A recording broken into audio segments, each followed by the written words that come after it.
ज्ञान सागर ग्रंथमाला, पितामही विद्यापीठ, विभाग 3, कुटुंब शिक्षा, जिसके अंतर्गत कुल 39 ग्रंथ है। क्रमांक 105, ग्रंथ क्रमांक 96। चलचित्र संख्या अंतिम 12वीं। परिशिष्ट वैदिक स्त्री। बाल शास्त्री हरदास के वैदिक राष्ट्र दर्शन से संकलित। वेदों में स्त्रियों के गृह जीवन का अधिकार पुरुषों की बराबरी का माना गया है तथा समस्त वैदिक साहित्य में इस आशय के कई उद्गार प्राप्त होते हैं। शतपथ ब्राह्मण का वचन अर्धो हवा एष आत्मनो यत जाया, स्त्री अपना आधा भाग है, वैदिक स्त्रियों की योग्यता प्रकट करता है। धार्मिक दृष्टि से उन्हें यत्किंचित भी अपात्र नहीं समझा जाता था। उल्टे यदि पुरुष विवाह करने से मना करे तो उसे ही ऐसी अपात्रता का अधिकारी बनना पड़ता था।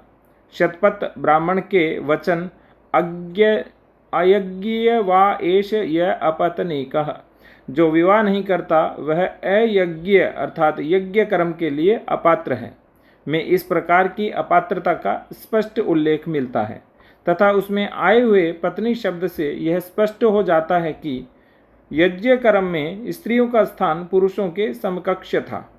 तैत्तिरीय एवं शतपथ ब्राह्मण में स्पष्ट उल्लेख है कि यज्ञ के समय स्त्री का व्रतोपनयन हुआ करता था तथा पति के साथ साथ उसे भी यज्ञ दीक्षा दी जाती थी। ऋग्वेद में ऐसे वर्णन हैं जहाँ पति पत्नी ने यज्ञ में साथ साथ विभिन्न कर्म संपादित किए हैं। उदाहरणार्थ ऋग्वेद के निम्नलिखित वर्णन देखिए। या दंपती समनसा सुनुतः आच धावतः देवासु नित्याया शिरा इति प्राश्वान इतः सम्यंचाः बहिर आशाते नतावाजेषु वायतः न देवानाम अपि हृत सुमति न जुगुक्षतः शवो बहत विवासतः पुत्रिणां ता कुमारिणा विश्वम आयुवि अश्रुतः उभा हिरण्यपेशसा। जो पति पत्नी अत्यंत मनःपूर्वक निचोड़कर सोमरस तैयार करते हैं तथा हे देवों उस रस को विशुद्ध दुग्ध की हवि से मिश्रित कर छानकर स्वच्छ करते हैं, उन दोनों को उत्तम अन्न की प्राप्ति होती है, उनका विचारैक्य निश्चल रहता है तथा यज्ञ पूर्णता को प्राप्त होता है। उन्हें सामर्थ्य की कमी कभी नहीं पड़ती। वे देवों से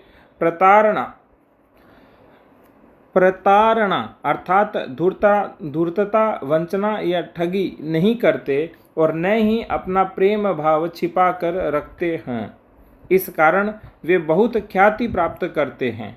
वे दोनों पुत्रों एवं कन्याओं से युक्त होकर तथा स्वर्ण के समान अंग कांति रखते हुए अपना समस्त आयुष्य उत्तम रीति से बिताते हैं। यज्ञ प्राकृतिक आर्यों के यज्ञ कर्म में पुरुषों के समकक्ष भाग लेने वाली स्त्रियों को गृह जीवन में भी श्रेष्ठ समझा जाता था।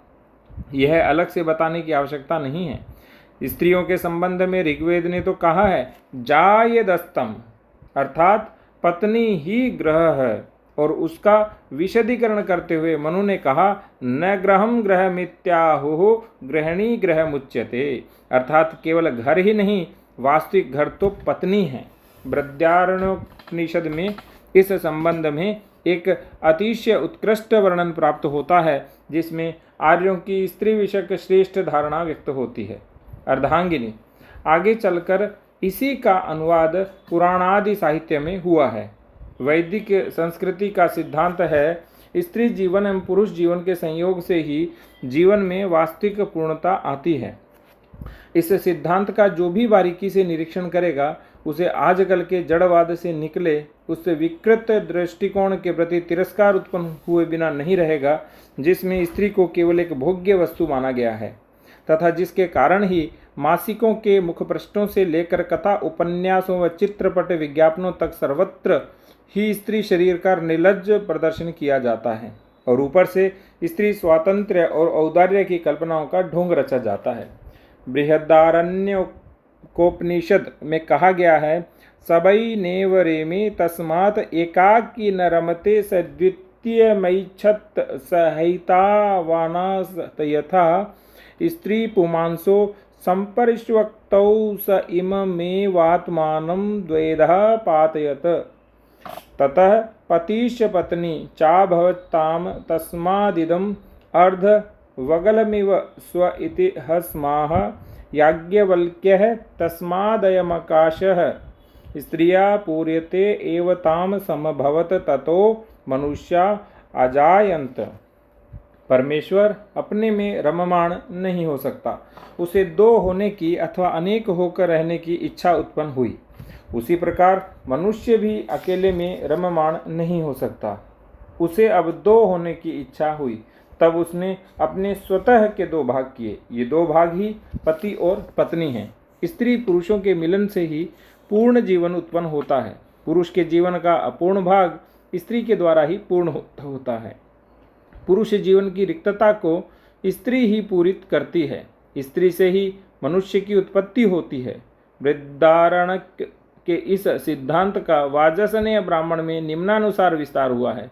ओम हवा एष आत्मनः तस्मात् यत जायान न विन्दते नैतावत प्रजायते असर्वो हि तावत भवति अथ यदैव जायां विन्दतेथ प्रजायते तहि सर्वो भवति।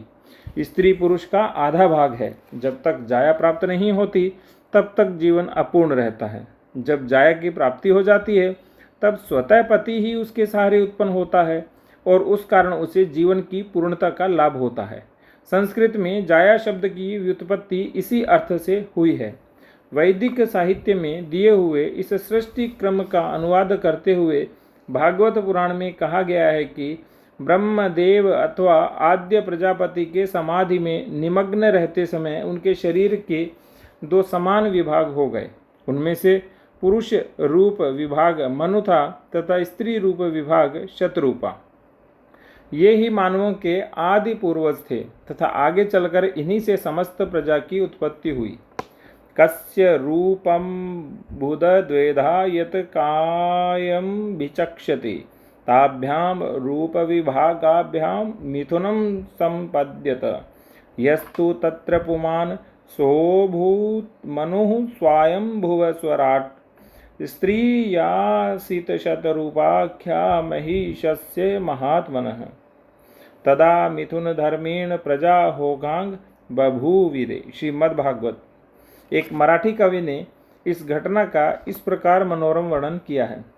समाधींत त्या जगत पित्याचि दुभंग झाला तनु एक भाग तो शतरूपा दूजा जहला मनु। समाधि अवस्था में जगत पिता के शरीर के दो भाग हो गए, एक शत्रुपा बना और दूसरा मनु। पूर्ण जीवन की भारतीय कल्पना में स्त्री का स्थान कितना श्रेष्ठ है तथा उसकी ओर देखने का वैदिक दृष्टिकोण किस प्रकार का है, यह इस विवेचन से स्पष्ट हो जाता है। यही कारण है कि यज्ञ प्राकृतिक आर्यों ने यज्ञ क्रिया में स्त्रियों को बराबरी का स्थान दिया है। उपनयन एवं वेदाध्ययन। यज्ञ क्रिया में स्त्रियों के भाग लेने की बात आते ही उनके उपनयन संस्कार की आवश्यकता भी उत्पन्न होती है। एतदर्थ वेद काल में स्त्रियों के उपनयन की भी व्यवस्था थी। यही नहीं, अथर्ववेद के ब्रह्मचर्येण कन्या युवानम विन्दते पतिम, ब्रह्मचर्य व्रत के कारण कन्या को अनुरूप वर की प्राप्ति होती है। सरीखे उल्लेखों से पता चलता है कि उपनयन के पश्चात उन्हें अध्ययन एवं ब्रह्मचर्य व्रताचरण में भी कुछ काल व्यतीत करना पड़ता था, किंतु यह अर्थ नहीं कि सभी स्त्रियों को पुरुषों के समान दीर्घ काल तक उसका पालन करना पड़ता था। वास्तव में प्रत्येक वस्तु की श्रेष्ठता उस क्षेत्र में उस वस्तु की उपयुक्तता पर अवलंबित रहती है। जीवन के व्यवहारिक क्षेत्र में स्त्री का जो विशिष्ट कर्तव्य क्षेत्र है, उसके अनुरूप ही सृष्टिकर्ता ने उसे शरीर एवं स्वभाव विशेष प्रदान किए हैं। इसलिए उसके शिक्षण एवं संस्कारों की ऐसी योजना बनाना आवश्यक है कि उससे उसके जीवन का परिपोष हो सके और वह अपने कर्तव्य क्षेत्र में प्रभावी रूप से अग्रसर हो सके। वैदिक राष्ट्र के प्रणेताओं ने जब यह सोचकर स्त्री जीवन की रचना की थी, स्त्री के स्त्रीत्व को मिटाकर उसे पुरुष बनाना सर्वथैव विघातक है। यह बात आजकल के जापान आदि पौर्वात्य राष्ट्रों ने पहले ही समझ रखी है तथा पाश्चात्य विद्वान भी अब इस बात का अनुभव करने लगे हैं। किंतु फिर भी यदि कुछ विशिष्ट मनोरचना वाली स्त्रियां केवल विद्योपासना में ही अपना जीवन बिताने की इच्छा प्रकट करती हैं तो उन्हें वैदिक राष्ट्र में वैसा करने की मनाही नहीं थी। वेद मंत्रों के दृष्टाओं की सूची में घोषा, लोपामुद्रा आदि स्त्रियों का जो अंतर्भाव हुआ है उससे यह बात स्पष्ट हो जाती है। आगे चलकर स्मृति काल में कुछ कारणों से स्त्रियों का उपनयन बंद हो गया तथा यज्ञ कर्म में उनका भाग औपचारिकता तक सीमित रह गया। पति के हाथ के साथ अपना हाथ लगा देना ही उनके यज्ञाधिकार का स्वरूप बन गया। कारण इसका भले ही कुछ भी रहा हो, किंतु इतना सो स्पष्ट है कि वेदों के काल में ऐसी बात नहीं थी। दैनंदिन जीवन में आवश्यक वैदिक मंत्रों का ज्ञान तथा दैनिक जीवन की विहित वैदिक विधियों को संपन्न करने की पात्रता वैदिक स्त्रियों में होती थी। गृहाग्नि तथा स्मार्ताग्नि में रात्रि का होम पत्नी को ही करना पड़ता था। गृहय सूत्रानुसार तो वह इच्छा होने पर प्रातः में भी कर सकती थी। गोभिल ब्रह्म सूत्र में कहा गया है, कामम गृहये अग्नौ पत्नी जुहुयात प्रातः होमो, अर्थात रात्रि का होम तो स्त्री को ही करना चाहिए, किंतु यदि वह चाहे तो प्रातःकाल का होम भी कर सकती है। नई फसल के समय किया जाने वाला सीता यज्ञ तो स्त्रियों के द्वारा की जाने की परिपाटी थी। इतिहास साहित्य के अनुसार भी स्त्रियां अग्नि कार्य आदि किया करती थीं। ऐसे अनेक उल्लेख हैं जो यह सिद्ध करते हैं कि स्त्रियां मंत्र वेत्ता हुआ करती थीं। वनवास के लिए प्रस्थान करने से पूर्व अपनी माँ से विदा लेने के लिए मर्यादा पुरुषोत्तम भगवान श्री रामचंद्र जी जब माता कौशल्या के महल में आए उस समय कौशल्या के स्वरूप का वर्णन करते हुए महर्षि वाल्मीकि लिखते हैं, सा क्षोमवसना हरिष्टा नित्यं व्रतपरायणा अग्निम जुहोति स्म तदा मंत्रवित कृतमंगला। वाल्मीकि रामायण के अयोध्या कांड के अध्याय 20 में उल्लेख है। कौशल्या जी ने रेशमी वस्त्र धारण किए थे। रामचंद्र का राज्याभिषेक होगा, इस कल्पना से उनके मुख पर समाधान झलक रहा था। सदा ही व्रतपरायण रहने वाली तथा मंत्रवेती कौशल्या उस समय मंगल होम कर रही थीं। रामायण से पता चलता है कि स्त्रियां संध्योपासना किया करती थीं।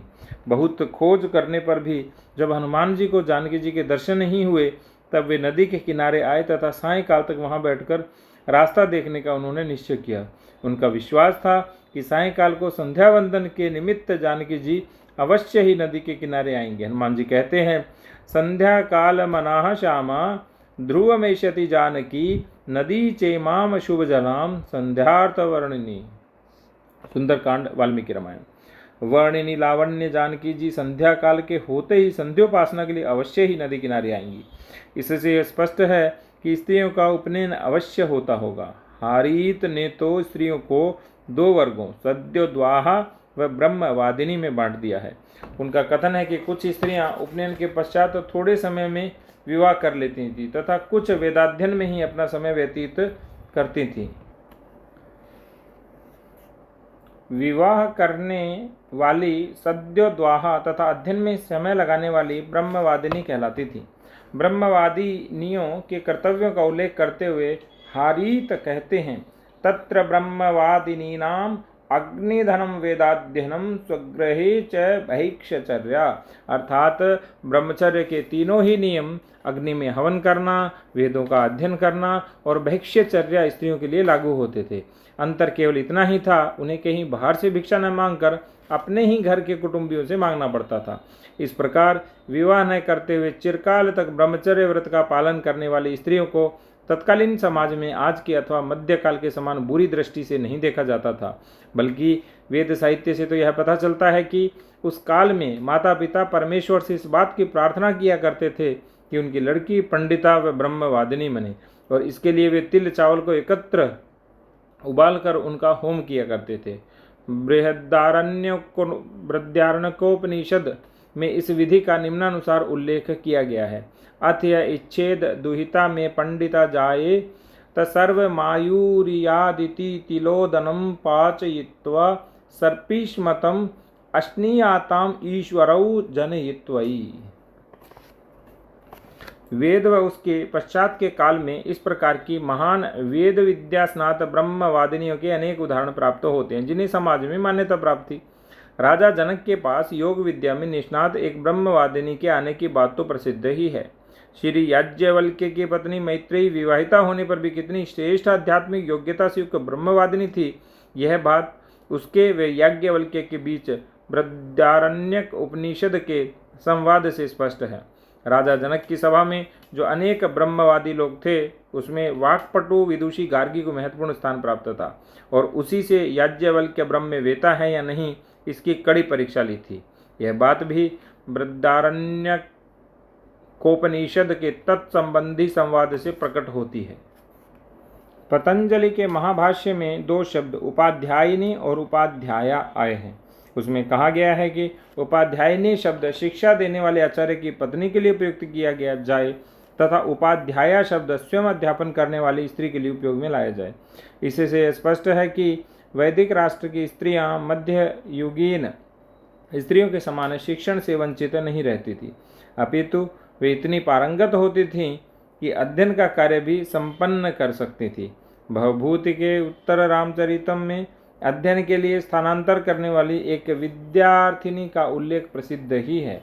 आगे चलकर स्त्रियों का यह अधिकार समाप्त हो गया। बादरायण, जैमिनी आदि आचार्य इसी मत के थे कि स्त्रियों को यह अधिकार रहना चाहिए, किंतु परिवर्तित समाज स्थिति में यह अधिकार सुरक्षित न रह सका एवं आगे चलकर तो कुछ स्मृतिकार सीधे सीधे यही कहने लगे कि स्त्रियों के ऐसे अधिकार की बात पूर्वकल्प की है। परंतु पूर्वकल्प की वाली बात के नाते ही क्यों न हो, इन स्मृतिकारों ने स्त्रियों के इस अधिकार का जो उल्लेख किया है, उससे पहले की वस्तुस्थिति का इतिहास स्पष्ट हो सकता है। यम स्मृति में कहा है, पुरा कल्पे तु नारीणां मोजबंधन मिष्यते अध्यापनं च वेदानां सावित्री वचनं तथा पिता पितव्यो भ्राता वा ननामध्यापयेत् परः स्वगृहे चैव कत्यायाः भक्ष्यचर्या विधीयते। पहले के कल्प में स्त्रियों का उपनयन हुआ करता था, उन्हें वेद विद्या पढ़ाई जाती थी तथा गायत्री मंत्र भी उन्हें सिखाया जाता था, किंतु इस संबंध में एक नियम अवश्य था कि केवल पिता, चचेरा भाई अथवा बड़ा भाई ही उन्हें पढ़ाए, अन्य कोई नहीं। वैसे ही भिक्षाचरण भी घर की परिसीमा में ही हुआ करता था। इससे स्पष्ट हो जाता है कि अध्ययन के कार्य में उत्पन्न होने वाली गड़बड़ियों को टालने की प्राचीन लोग किस प्रकार दक्षता लिया करते थे तथा अपने अध्ययन के कार्य में भी किस प्रकार चालू रखा करते थे। आगे चलकर मध्ययुगीन काल में स्त्रियों का उपनयन और वेदाध्ययन बंद हो गया और उनको वेदाधिकार नहीं रहा। इतिहास इसके अनेक कारण बताते हैं। वास्तव में जैमिनी एवं बादरायण सरी के श्रेष्ठ धर्मवेत्ताओं ने तो यही कहा कि स्त्रियों का यह अधिकार उनसे नहीं छीना जाना चाहिए, किंतु फिर भी तत्कालीन लोक समाज एवं लोक नेताओं को यह अधिकार छीन लेना ही उचित जान पड़ा। इतिहासकारों ने इसके लिए अनेक उपपत्तियां दी है। आजकल के कुछ पाश्चात्य पद्धतियों के सभी हितैषियों का यह कथन है कि पुरुष जाति ने स्त्री जाति को अपनी दास्ता में रखने की दृष्टि से ही उन्हें वेदाध्ययन से वंचित रखने का षड्यंत्र रखा, परंतु प्रचारार्थ बनाए गए इस आधारहीन विधान का विचार हम यहाँ नहीं करेंगे। अन्य कुछ लोगों का कथन है कि शक, पार्थियन, कुषाण आदि जंगली जातियों का भारत के ऊपर अधिकार हो गया तथा उन जंगली राज्यकर्ताओं के रीति रिवाजों का समाज में प्रवेश होने से समाज का स्त्री विषयक दृष्टिकोण परिवर्तित हो गया। परंतु मुझे तो इस संबंध में बनारस हिंदू विश्वविद्यालय के प्राध्यापक डॉक्टर अनंत सदाशिवराव आलतेकर का दृष्टिकोण ही अधिक युक्ति संगत प्रतीत होता है। वे कहते हैं, इन जंगली राज्य कुलों का उदय ईसा के लगभग 100 वर्ष पूर्व हुआ तथा उनका अधिकार क्षेत्र पंजाब के बाहर दीर्घ काल तक नहीं था। प्रस्तुत लेखक के मतानुसार आर्यतर स्त्रियों से विवाह करने की प्रथा ही स्त्रियों की अवनति का वास्तविक कारण है। वेद काल में त्रैवर्णिकों में परस्पर विवाह हुआ करते थे, किंतु ऐसे उदाहरण प्राय नहीं के बराबर थे जहाँ आर्यों का दासों, शूद्रों अथवा अनार्यों से विवाह हुआ हो। आगे चलकर अनार्य स्त्रियों से विवाह करने की प्रथा समाज में प्रचलित होने लगी। भीम, अर्जुन आदि के, हिडिंबा, उलूपी आदि से जो विवाह हुए वे इसी कोटि के थे। पहल तो इस प्रथा का किसी ने विशेष विरोध नहीं किया, परंतु ज्यों ज्यों उसके दुष्परिणाम दिखाई देने लगे त्यों तो धर्मशास्त्रकारों ने यह प्रतिपादन करना प्रारंभ किया कि आर्य यदि चाहें तो अनुलोम विवाह कर सकते हैं, किंतु अनार्य स्त्रियों से उन्हें कदापि विवाह नहीं करना चाहिए। इस निषेध को कुछ लोगों ने स्वीकार किया, कुछ ने नहीं। उल्टे वे इसके विपरीत कार्य करते थे। अनार्य स्त्रियों के आर्य ग्रहों में आने से आर्य स्त्रियों का दर्जा भी कम होने लगा। अनार्य स्त्रियों को संस्कृत नहीं आती थी, आती भी थी तो बहुत थोड़ी। इसका कारण उन्हें वेदाधिकार अथवा यज्ञाधिकार देना संभव नहीं था। कई बार तो ऐसा होता था कि अनार्य स्त्रियां अपने पत्नियों को अधिक प्रिय हुआ करती थी। कई बार तो ऐसा होता था कि अनार्य स्त्रियां ही अपने पतियों को अधिक प्रिय हुआ करती थीं। परिणामतः धर्म कार्यों में भी आर्य स्त्रियों की जगह अनार्य स्त्रियों को उनके पति अपना सहभागी बनाने लगे। इससे काफ़ी बखेड़ा उठने लगा और अनाचार होने लगा। इस अनाचार को रोकने के लिए एतिशायन गुट ने यह योजना बनाई कि स्त्रियों के पास से वेदाधिकार छीन लिया जाए। जैमिनी, बादरायण आदि ने इसका कसकर विरोध किया, किंतु वे सफल न हो सके। इस काल में स्त्रियों का विवाह 13-14 वर्ष की अवस्था में ही हो जाया करता था। इस कारण उपनयन के पश्चात अधिक वेदाध्ययन का अवसर नहीं मिलता था। परिणामतः उपनयन एक निरर्थक संस्कार मात्र रह गया, जिसे बनाए रखने की समाज को आवश्यकता प्रतीत नहीं हुई। इस कारण स्त्रियों का उपनयन नहीं होना चाहिए, उन्हें वेदों का शिक्षण नहीं देना चाहिए आदि मत समाज में दिनों दिन अधिक लोकप्रिय होने लगे, किंतु वे रूढ़िगत हुए क्रमशः ही।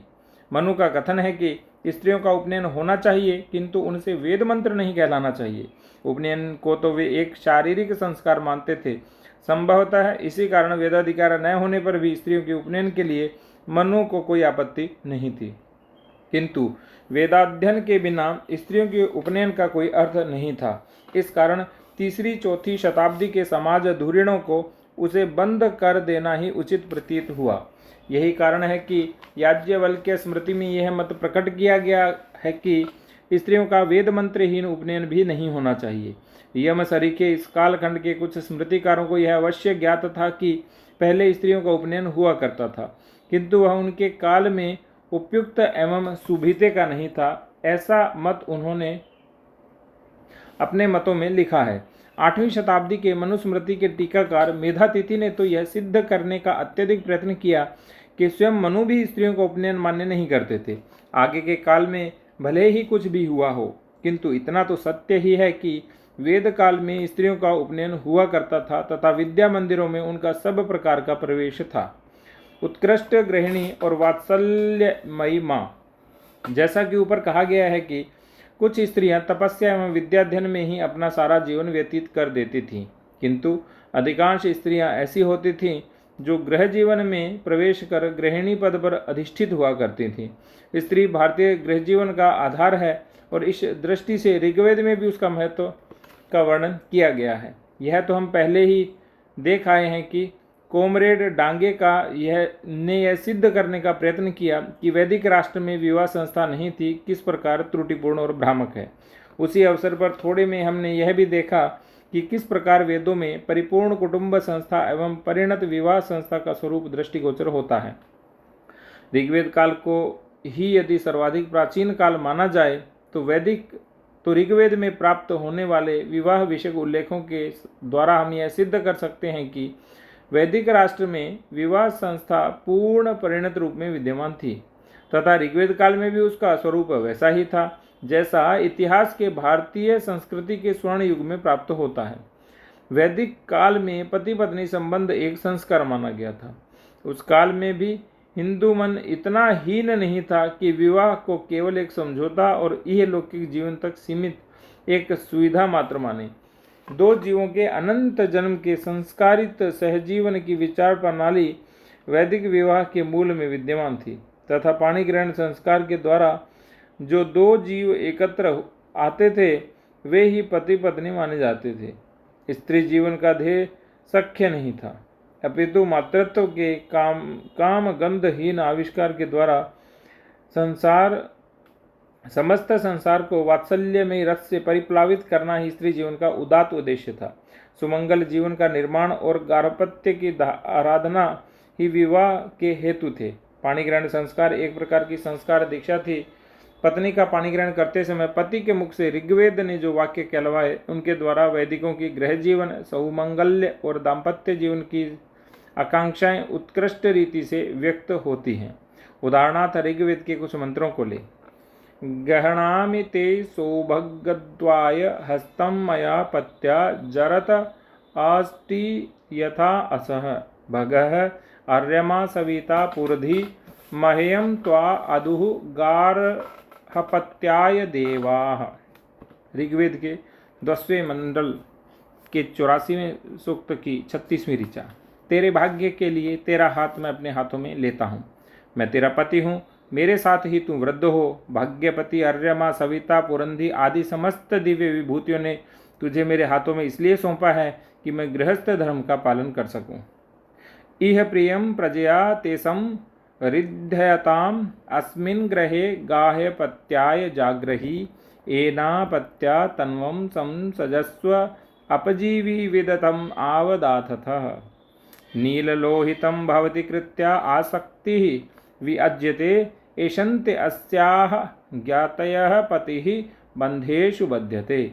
परादेहि शामूल्यं ब्रह्मभ्यः विभजवसु कृत्या एषा पतवती भूतवी आजाया विशते पतिम्। अश्रीरा तनूः भवति रुशती पापया अमूया। पतिः यत वधवः वासवा स्वं अंगम अभिधित्सले। ऋग्वेद ददाद मंडल सूक्त 85। तुझे जो कुछ रुचता हो उसकी तेरे बाल बच्चों के योग से यहाँ अभिवृद्धि होवे। इस घर में गृहस्थ धर्म का उत्तम रीति से पालन होवे, इसका तू ध्यान रख। अपने इस पति के साथ तू एक रूप हो तथा वृद्ध होकर इतरों को भी इस प्रकार का उपदेश दिया कर। चुड़ैल या डायन का रंग लाल नीला होता है। डायन बड़ी भयंकर होती है तथा उसकी जाति बड़ी तेजी से बढ़ती है, परंतु उसका पति मात्र संसार पाश में ही जकड़ा रहता है। अतः तू निर्धनों को वस्त्रों का दान दिया कर तथा विद्वानों व श्रोत्रियों को द्रव्य प्रदान किया कर, अन्यथा लोभ रूपी डायन की पत्नी बनकर तेरे पति के सिर चढ़ेगी। पति जब लोभी बनकर स्त्री के वस्त्र से अर्थात उसके पैसे से अपने शरीर को ढकता है, तब उसकी इस तीव्र पाप बुद्धि के कारण उसका शरीर निस्तेज हो जाता है। सोमः प्रथमः विविदे गंधर्वः विविते उत्तरः तृतीय अग्निः ते पतिः तर्यः ते मनुष्यजाः। सोमः दवत गंधर्वाय गंधर्वः ददत अग्नये रयीं च पुत्रान् च भवात अग्निः माम अथो इति इमाम्। इह एव स्तम मावियोष्टं विश्वम् आयुः वि अश्नुतं क्रीलन्तौ पुत्र नत्रिभिः मोदमानौ स्वे गृहे। आनः प्रजां जनयतः प्रजापतिः आजरसायसम् अनक्त अर्यमा अवुः मंगलिः पतिलोकम् आ विशेषं न भव द्विपदेशं चतुष्पदेः। अघोर चक्षुः अपत्यग्निः एघि शिवा पशुभ्यः सुमनाः सुवर्चाः वीरसु देवकामा स्योनाशन्नः भवद्विपवेशं चतुष्पदे। इमा त्वम् इन्द्रमीढवः सुपुत्रा सुभगां कृणुः दश अस्या पुत्रान् आगेहि पति एकादशम रिधि। संराज श्वसुरे भव संराज्ञी श्वश्वां भव ननांदरी संराज्ञी भव संराज्ञी अधिदेवृषु सम अंजनु विश्वदेवा सम आपः हृदयानिनौ सम मातरिश्वायं धाता सम इति देष्टि दधात नौ। ऋग्वेद। सर्वप्रथम सोम ने तेरा पालन किया तथा उसके बाद गंधर्व ने तुझे पाला। तत्पश्चात अग्नि तेरा तीसरा पालन करता बना और अब मैं चौथा तेरा मानवीय पति तेरा पालन करूंगा। इसलिए सोम ने इस गंधर्व को सौंपा, गंधर्व ने अग्नि को दिया और अग्नि ने मुझे प्रदान कर वैभव एवं पुत्र भी दिया है। तुम लोग यहीं रहो तथा बिना एक दूसरे से बिछड़े हुए संपूर्ण आयुष्य का उपभोग करो। आनंद से हंसते खेलते हुए अपने घर में निवास करो। संतति का दाता ईश्वर हम लोगों के द्वारा संतति उपजाए। आर्यजनों का प्रिय अर्यमा हमें हमारी वृद्धावस्था तक परिपुष्ट रखे। सबका कल्याण करने वाली तू पति के मंदिर में गमन कर तथा हम मनुष्यों के लिए तथा पशुओं के लिए भी मंगलदायक सिद्ध हो। तेरी दृष्टि मंगलकारक होवे तो अपने पति को आयुष्य भर जीवित रखने वाली, पवित्र बनने वाली तथा तेजस्वी बने। पशुओं के ऊपर तेरा प्रेम रहे, तू ईश्वर भक्त बने। तेरी कोख से वीर पुत्रों का जन्म होवे तथा कल्याण रूपा तू मनुष्य एवं पशुओं के लिए मंगलदायक सिद्ध होवे। हे ईश्वर इंद्र, हे कामना वर्षक, तू इसे उत्तम पुत्रवती और सौभाग्यवती बना। इसके 10 पुत्र होवें तथा उसके पश्चात अपने पति को यह 11वां पुत्र मान ले। तेरा व्यवहार ऐसा हो कि ससुर को लगे कि तू घर की रानी है, सास को प्रतीत हो कि तू घर की स्वामिनी है तथा ननद आदि को यह अनुभव हो कि तू घर की सूत्र संचालिका है। समस्त दिव्य विभूतियाँ हमें उत्कृष्ट स्थिति में रखे। जल देवता हमारे अंतःकरणों को एक रस बनाए तथा विश्व जीवन वायु व सृष्टि निर्माता ईश्वर हमें सुव्यवस्थित रखें। फलदायी भाग्य देवता भी हमारा परस्पर सहवास सदा बनाए रखें। दाम्पत्य जीवन की आकांक्षाओं का तथा वैदिक आर्यों की गृहिणी से की जाने वाली अपेक्षाओं का अत्यंत उत्कृष्ट चित्रण उपयुक्त उद्गारों में हुआ है। घर में आने वाली नई गृहिणी को स्वतः के प्रेम पूर्व एवं सर्वसंग्राहक व्यवहार से सास, ससुर, ननद, देवर आदि के अंतःकरण में कौन सा श्रेष्ठ स्थान प्राप्त करना चाहिए, इसका स्पष्ट निर्देश देने वाले ऋग्वेदीय लोगों के बारे में यह कहना है कि उन्हें दाम्पत्य जीवन एवं गृह संस्था का ज्ञान नहीं था, या तो नितांत मूर्खता है या पराकाष्ठा की धूर्तता। वैदिक राष्ट्र के लोगों को गार्हपत्य के लिए विवाह की आवश्यकता थी। पुत्र पौत्रों से भरे पूरे घर तथा जीवन के अंतिम क्षण पर्यंत प्रेम पूर्ण सजीवन की उन्हें चाह थी। विवाह किनमें होना चाहिए, यह यम यमी सूक्त के विश्वरूपा व पाप माहु यह स्वसारम निगच्छात सरीखे उल्लेख से स्पष्ट होता है। सगोत्रादि संबंधी कुछ नियम उस समय अवश्य ही अस्तित्व में रहे होंगे। एक दूसरे के प्रति एकनिष्ठ हुए बिना सच्चा सुखी जीवन उत्पन्न नहीं हो सकता तथा परस्पर के द्वैत को समूल नष्ट कर एकात्म प्रेम की उत्पत्ति के साथ साथ इंद्रिय निग्रह, कर्तव्य निष्ठा, दक्षता व स्वार्थ त्याग की भी कुटुंब संस्था को आवश्यकता होती है। इसकी उन्हें पूर्ण जानकारी थी। उनकी दृष्टि ऐसी संकुचित नहीं थी। वे विवाह को लेकर केवल राजा रानी का खेल ही समझे। उनकी आकांक्षा तो यह थी कि नई आने वाली गृहिणी कुटुंब संस्था के सास, ससुर, ननद, देवर, नौकर, चाकर, अतिथि, अभ्यागत, यही नहीं तो पशुओं के अंतःकरणों में भी अपने लिए उत्कट प्रेम एवं श्रद्धा का भाव उत्पन्न कर ले। ऋग्वेद में काम प्रवृत्ति का जो चित्रण किया गया है उसमें काम संतृप्ति है किंतु स्वैराचार नहीं है। औरस संतानों की उन्हें चाह है, वंशावली बढ़े, इसी हेतु से उन्होंने कहा है कि मातृत्व की पदवी प्राप्त करने से ही गृहिणी का जीवन सफल होता है। परंतु जो सर्वश्रेष्ठ भाव उन्होंने पति में का दशम क्रोधी ही में व्यक्त किया है उसका जगत के स्त्री विषयक साहित्य में कोई सानी नहीं है। इन शब्दों के द्वारा उन्होंने भारतीय संस्कृति के उस तत्व का स्पष्ट रूप से उल्लेख किया है जिसके अनुसार गृहस्थाश्रम के किले में रहकर विषय निवृत्त एवं इंद्रिय जय प्राप्त किया जा सकता है। ऋग्वेद ने जहाँ यह इच्छा व्यक्त की है कि पति पत्नी का सहजीवन कभी भी समाप्त न हो, वहाँ उन्होंने स्त्री विषय की श्रेष्ठ धारणा भी प्रकट की है कि दाम्पत्य जीवन की परिणति अंत में काम गंध विहीन जीवन में होकर स्त्री अपने पति को भी अपने वात्सल्य के पवित्र आवरण में समेट ले एवं विश्व की ओर देखने की उसकी दृष्टि भी ऐसी वात्सल्य में ही बन जाए। वैदिक लोगों को एक निष्ठा की कितनी अधिक चाह हुआ करती थी, यह ऋग्वेद में वर्णित उन वाक्यों से प्रकट होता है जो एक ऋग्वेदकालीन पिता अपनी कन्या के विवाह के अवसर पर कहा करता था। वह कहता था, प्रइतः मुंचामि न अमुतः सुबधाम अमुतः करम यथा इयम इंद्रमीढ़व सुपुत्रा सुभगा असति। ऋग्वेद का 10वां मंडल 85वां सूक्त और 25वीं ऋचा। इस स्थान से अर्थात पितृगृह से मैं तुझे मुक्त करता हूँ, किंतु उस दूसरे स्थान से तुझे छुट्टी नहीं दी है। मैं तुझे पति ग्रह से अच्छी तरह बांध देता हूँ। हे इंद्र, हे परमेश्वर, हे मनोरथवर्षक, इस वधु को सुपुत्रवती एवं सौभाग्यवती बना। पाणी ग्रहण संस्कार पूर्वक गृहिणी जीवन में प्रवेश करने वाली वधु इस दिव्यत्व की आकांक्षा से युक्त होने के कारण ही वैदिक राष्ट्र के ऋषि अपने मित्रों के समक्ष उसे आशीर्वाद देते हुए कहते थे, सुमंगलियरियम वधु इमा समेत पश्यतः सौभाग्यम अस्मै दत्वाय अथस्तम विपरा इतना। यह वधु उत्तम भाग्य से युक्त है, आओ पास आकर इसे देखो और इसे सौभाग्यवती होने का आशीर्वाद देकर फिर अपने अपने घर जाओ। ऋग्वेद एवं समस्त वैदिक साहित्य के संकेत यही प्रकट करते हैं कि वैदिकों को विवाह की आवश्यकता धर्म, प्रजा एवं रति के लिए थी। संतति वे अवश्य चाहते थे, किंतु ऐसी जो असामान्य कर्तृत्व संपन्न व देवत्व के मार्ग का अनुसरण करने वाली हो।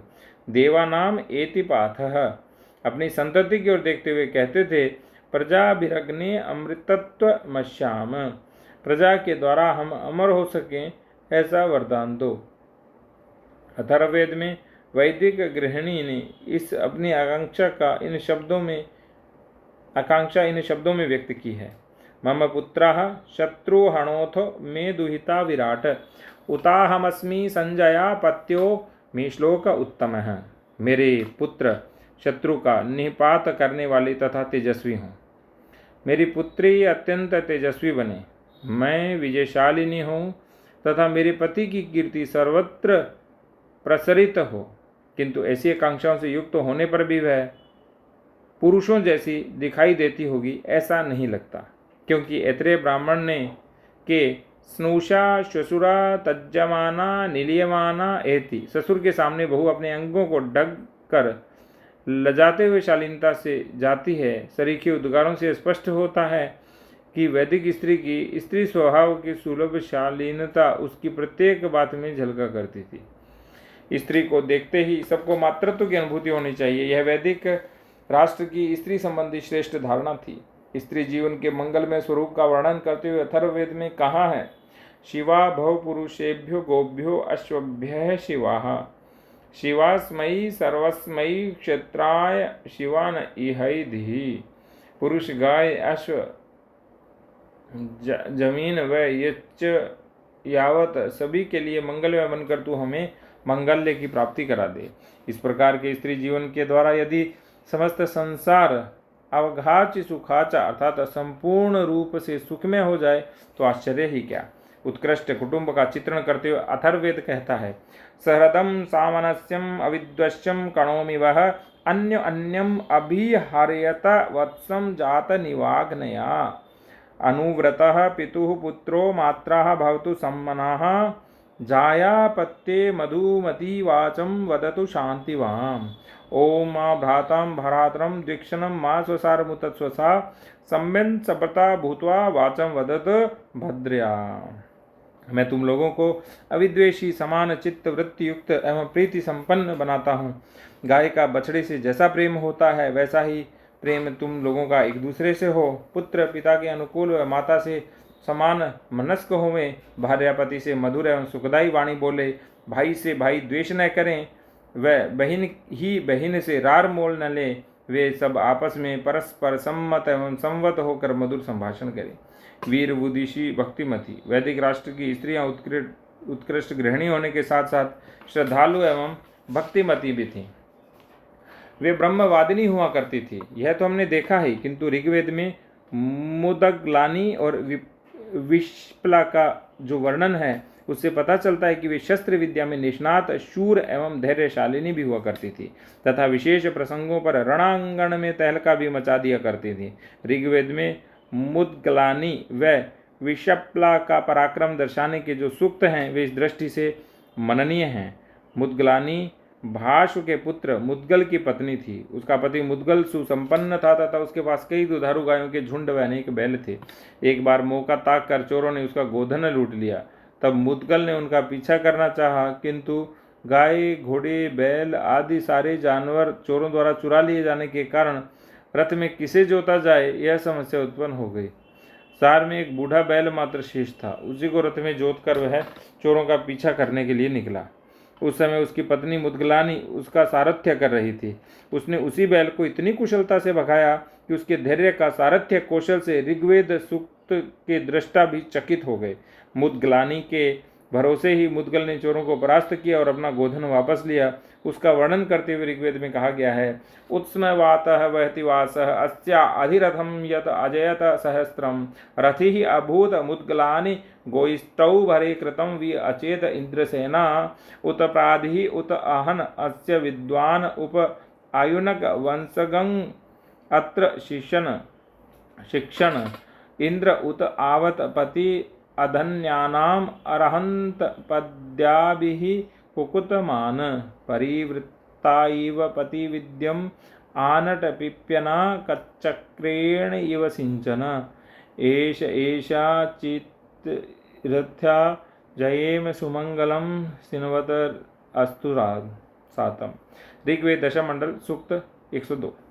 प्रख्यात योद्धा मुद्गल की पत्नी मुद्गलानी जब उसके पास ही रथ में बैठी हुई थी तब उसका अंचल हवा के कारण सतत रूप से उड़ रहा था, किंतु मुद्गलानी का उस ओर किंचित भी ध्यान नहीं था। भूमि एवं धेनु के लिए चल रहे युद्ध में रथी बनकर वह आगे बढ़कर उसने सहस्त्रों सैनिकों का निपात किया। तब उसे पता चला कि इंद्र ने ही उसकी सहायता के लिए अपनी सेना भेजी थी। वह जोर जोर से चिल्लाती हुई गाड़ी को तेजी से आगे भगाने लगी। तब तक वह बैल भी भड़क उठा और बेभान होकर गाड़ी सहित यहाँ वहाँ भागने लगा। उस समय उसके खरों से उड़ाई गई धूल से मुद्गलानी का अंग पूरा सन गया। एक परित्यक्ता स्त्री को जिस प्रकार उसका पति अचानक प्राप्त हो जाए या जिस प्रकार पुष्ट पयोधर भार से तना हुआ स्त्री का स्तन दुग्ध स्त्राव करने लगे अथवा चक के द्वारा खींची गई पानी से टंच फूली हुई मोट जिस प्रकार रिक्त हो जाए, उसी प्रकार यह भी हुआ। लगन के साथ कार्य करने वाली मुद्गलानी को देखकर सैनिकों को लगा कि उसके नेतृत्व में हम अवश्य ही विजयी होंगे। अतः उनका यश चंद्र सरीखा निष्कलंक एवं मंगलप्रद होए। विश्पला का चरित्र तो इससे भी अधिक अद्भुत है। विश्पला विदुषी होने के नाते प्रसिद्ध थी। शौर्य एवं पांडित्य दोनों का ही उसमें प्रकर्ष हुआ करता था। वह खेल नाम के राजा की पत्नी थी। एक बार राजा के लिए युद्ध का प्रसंग उपस्थित हुआ। उस समय अपने पति के साथ सहभागी होकर उसने युद्ध में भाग लिया। शत्रुओं ने जब उसे घेर कर भयानक आक्रमण किया तब उसमें उसका पैर टूट गया, किंतु तब भी वह विचलित नहीं हुई। उसने इस संकट में सहायता के लिए अश्विनी कुमारों की प्रार्थना आरंभ की। तब उन्होंने अत्यंत कुशलतापूर्वक उनको एक दूसरा कृत्रिम पैर लगा दिया, जिसकी सहायता से उसने दूसरे दिन शत्रु के ऊपर चढ़ाई कर विजय प्राप्त की। ऋग्वेद के 2 मंत्रों में विश्पला का वर्णन आता है, जो इस प्रकार है। या विश्पलाम दनसाम अथव्यम सहस्त्र मीलहे आजौ अजिनवतम याभीरवशम अश्वशम प्रेणी आवतम ताभिः उषुः उतिभिः अश्विना गतम। हे अश्विनी कुमारों, जिस भक्त रक्षक सामर्थ्य से आपने अथर्व कुल में उत्पन्न हुई धनवान विश्पला को युद्ध में लड़ने वाले सहस्त्रों योद्धाओं से बचाया और तथा आप पर निष्ठा रखने वाले अश्वकुल के वंशों का संरक्षण किया, उस सामर्थ्य को साथ लेकर आप यहाँ शुभागमन करें।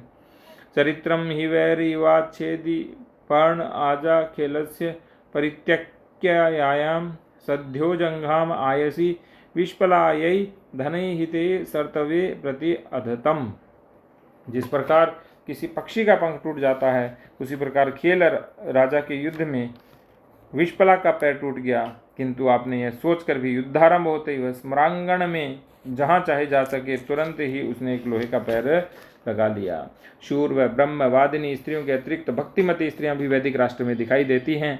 इस संबंध में अपाला की कथा बड़ी विलक्षण है। रामायण की शबरी के समान वह देवेंद्र की बड़ी भक्त थी। भगवान रामचंद्र जी ने जिस प्रकार शबरी के जूठे बेर में परमानंद का अनुभव किया, उसी प्रकार देवेंद्र ने भी भक्ति विह्वल अंतःकरण से अपाला द्वारा दांत से कूटी हुई सोमवल्ली के रस को ग्रहण किया। इस प्रकार ब्रह्मवादिनी, शूर, भक्तिमती, जीवन में देवत्व उत्पन्न करने की इच्छा करने वाली तथा अपने संस्कारित जीवन से मातृत्व के वात्सल्य की अविरत वर्षा करने वाली आर्य स्त्री का हमें वैदिक साहित्य में दर्शन होता है। उसके जीवन से आज के भारतीय स्त्री जीवन के आदर्श विनिर्मित हुए हैं।